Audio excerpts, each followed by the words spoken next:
أعوذ بالله من الشيطان الرجيم بسم الله الرحمن الرحيم الحمد لله رب العالمين وصلى الله على سيدنا محمد وآله الطيبين الطاهرين اللهم صل على محمد وآل محمد. As-Sayyidah Zahra alayhi salam, as we know, has been sent down as an exemplar to us believers, and an example that we should take in and analyze is Al-Khutbah Al-Fadakiyya, the sermon of Fadak, where today we'll be looking at two main points in the sermon.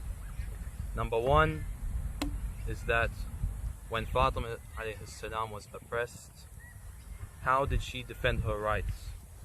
And number two, what weapons did she use in her defense against her oppressors?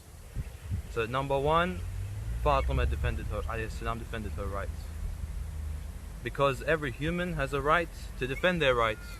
This is universal, that when you are oppressed, you have a right to be given a space and a chance to speak up against your oppression. As the saying goes, when Imam Ali alayhi salam's sword stopped, Fatima's mouth spoke. She spoke for her rights, and that was the land of Fadak. In fact, not just the land of Fadak, but Islam as a whole. That's why when you see in the sermon, she begins with Tawheed, oneness of God, then Nubuwwah, then Imamah. Why did she speak about these 3 points? Because those oppressors, those tyrants, were using these beliefs, were twisting them to suit their selfish desires. And number two, what were the weapons that she used? As the historians say, Fatima alayhi salam took a group of her women and she went to a Masjid al-Nabawi, the Masjid of the Prophet, peace be upon him. And there, the people were gathered and they started to cry. Why? Because that masjid, the Prophet died a short while ago, so his aura was still there. Who inherited his aura and his splendor and his grandeur? His daughter, Fatima Zahra alayhi salam. And so the history even says that she walked like the Prophet and she spoke like the Prophet. And number two, she used the Quran and the Ahadith.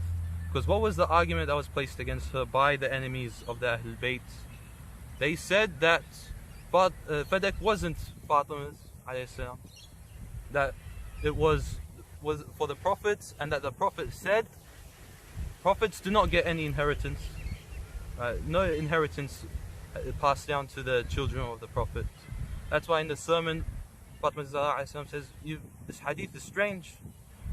Because the Quran says in Surah An-Naml, وَوَرِثَ سُلَيْمَانُ دَاوُودَ, that Prophet Solomon inherited Prophet David's kingdom.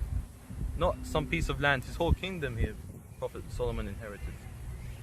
So this hadith that they brought goes against the Quran, and that Fatima alayhi salam, Fadak was hers as inheritance. I remember a hadith where Imam al-Kadhim alayhi salam, he was in the courtyard of Harun, the Abbasid Caliph, and the Caliph said, what's this talk about Fadak? You know, if you want Fadak, take it. We don't want it. It's yours. Imam al-Kadhim said, no, you'll never be able to give us Fadak. He said, why? It's in my hand. He said, no, Fadak encompasses this entire world. This entire world is for Fatima alayhi salam. That's her right. That this world is hers. And our duty as believers and followers of Fatima Zahra alayhi salam, we should first learn her maqam, learn her status, and then show the world her rights and expose the enemies of Ahlul Bayt alayhi salam. Walhamdulillahi Rabbil Alameen, wa sallallahu ala Sayyidina Muhammad wa alihi tayyibin at-tahirin.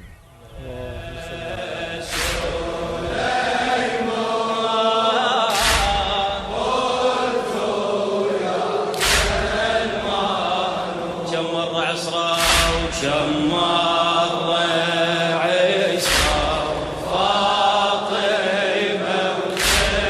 وسربوها قلت يا المهنو حريت بي